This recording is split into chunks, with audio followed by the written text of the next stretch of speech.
Madam గారు చెప్పండి.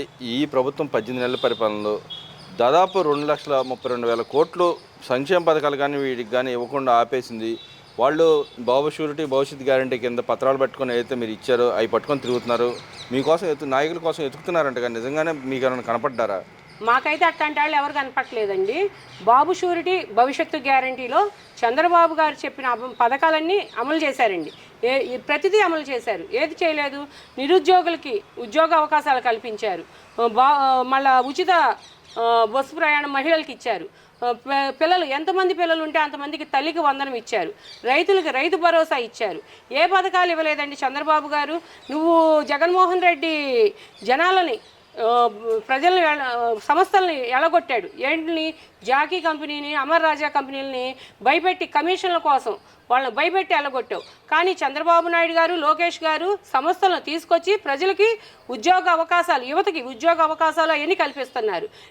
అదే మొన్న కానిస్టేబుల్ నోటిఫికేషన్ వదిలింది.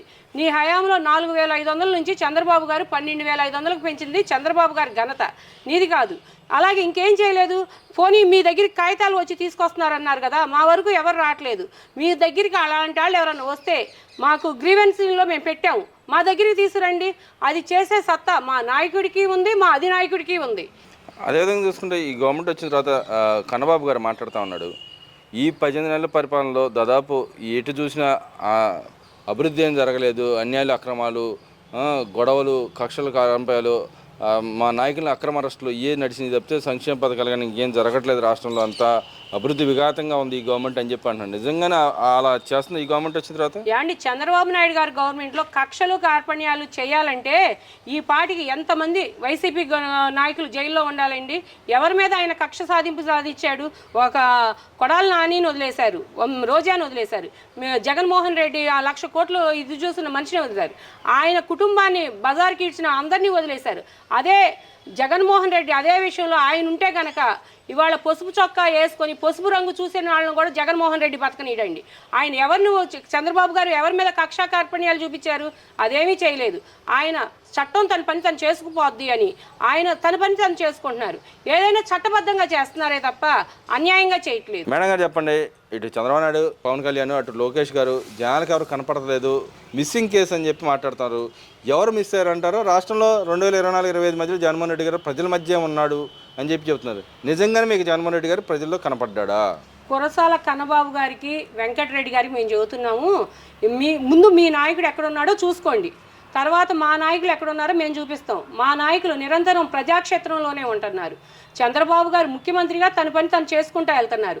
అదే లోకేష్ గారు విద్యాశాఖ మంత్రిగా, ఐటీ శాఖ మంత్రిగా ఉన్నప్పుడు పిల్లలకి, చిన్నపిల్లలు స్కూళ్ళ కాడికి వెళ్ళటం, వాళ్ళ దగ్గర భోజనం తినటం, ఐటీ శాఖ మంత్రిగా ఉండి గూగుల్ సంస్థలని, కార్నిజెంట్ సంస్థలని తీసుకొచ్చి యువతకి ఉద్యోగ అవకాశాలు కల్పించడంలో నారా లోకేష్ గారు ముందంజలో ఉన్నారు.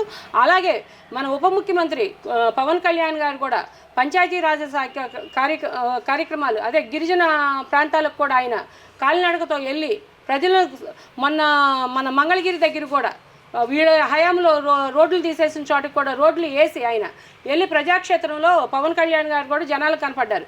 అరే బాబు, మీకు ముందే చెప్తున్నాం, కురసాల అన్నబాబుకి, వెంకటరెడ్డికి, అరే మీ జగన్మోహన్ రెడ్డి జనాలకు అందుబాటులో ఉండడు. సొంత కార్యకర్తలకి, మీ నాయకులకు కూడా ఆయన అందుబాటులో ఉండకుండా మొన్న ఒక ఫోటో చూసాం మేము. వీళ్ళు పక్కన ఉన్నవాళ్ళు వీళ్ళు చెప్పులు వేసుకుని ఉన్నారు. లేని ఒక మంత్రిని, లేనాళ్ళని, గిరిజనుల్ని చెప్పులు కట్టుకోకుండా చేతులు ఇలా కట్టుకొని వాళ్ళ ముందు అదో రకంగా నుంచున్నారు. అది మీ ముఖ్యమంత్రి చేసిన పని, అది చంద్రబాబు గారు చేసిన పని కాదు. మా నాయకులు అయితే ప్రజాక్షేత్రంలో నిరంతరం తిరుగుతున్నారు. మా నాయకుల సంగతి ఎందుకురా? ముందు మీ నాయకుడు ఎక్కడున్నాడో అది ఏడవండి ముందు. అదేవిధంగా ఇటు లోకేష్ కానీ చంద్రబాబు నాయుడు గారు మొన్న విదేశీ పర్యటన పోయారు. కొడుకుని ఎట్లా ముఖ్యమంత్రి చేసుకోవాలనే ప్రయత్నంలో భాగంగానే వెళ్ళాడు అని చెప్పి అంటున్నారు. నిజంగానే లోకేష్ గారిని ముఖ్యమంత్రి చేసుకోవడానికి ఆయన తిరుగుతూ ఉన్నారు, లేకపోతే వాళ్ళ సొంత పని మీద వాళ్ళు వెళ్ళారంటారు? అరే బాబు, జగన్మోహన్ రెడ్డి చెప్తున్నాము, జగన్మోహన్ రెడ్డి నాయకులకు కూడా చెప్తున్నాము, జగన్మోహన్ రెడ్డి వాళ్ళ పిల్లల్ని చూసుకోవటానికి లండన్ వెళ్తున్నానని చెప్పి ఒక చోటికి వెళ్ళి ఇంకో చోటికి వెళ్ళలేదుగా మా నాయకులు. 31 నుంచి 3వ తారీఖు వరకు అందుబాటులో ఉండవని ప్రజలకి సమాచారం ఇచ్చిన తర్వాతే వాళ్ళ పర్సనల్స్ పనులు ఉంటాయి, ఫ్యామిలీతో విడప్పుడు స్పెండ్ చేయలేరు. ఆ 4 రోజులు స్పెండ్ చేయడానికి వెళ్ళారు. తప్పేంటి? వీళ్ళకి మళ్ళీ వాళ్ళ సొంత ఖర్చులతో వెళ్ళారు. వీళ్ళకి మళ్ళీ ప్రజాధనం దుర్వినియోగం చేసుకొని స్పెషల్ ఫ్లైట్లో ఇప్పుడు భార్యాభర్తలు ఇద్దరే వెళ్ళలేదుగా. అప్పుడు అధికారంలో ఉన్నప్పుడు స్పెషల్ ఫ్లైట్లో వెళ్ళావు. ఇప్పుడు నువ్వు ప్రతిపక్షంలో ఉన్నప్పుడు ఎకనామిక్ క్లాస్లోకి వెళ్తున్నావు. నువ్వు ప్రజాధనాన్ని ఎంత లూటీ చేశావో జగన్మోహన్ రెడ్డే తెలుసుకోవాలి.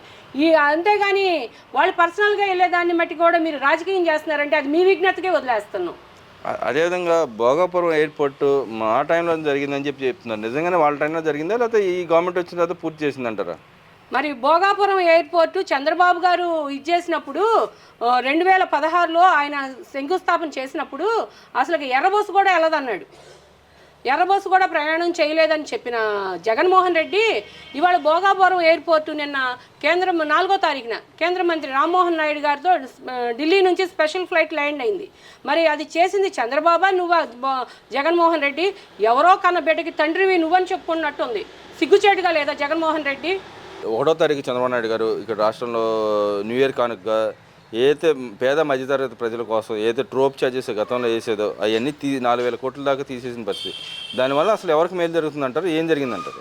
ఆ ట్రోప్ ఛార్జీలు తగ్గించడం వల్ల అండి పేదవాళ్ళకి మధ్యతరగతి కుటుంబాలకి చాలా మేలు జరుగుద్దండి.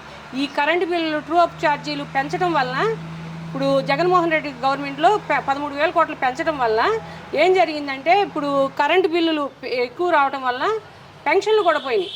ఇప్పుడు ఇంట్లో అందరూ ఉమ్మడి కుటుంబంగా ఉంటుంది.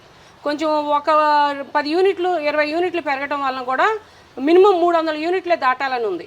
అది 350 400 దాటినప్పుడు కూడా చాలామంది పెన్షన్లు కోల్పోయారండి.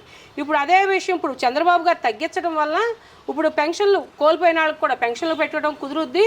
జనాలకి కరెంటు బిల్లులు తగ్గి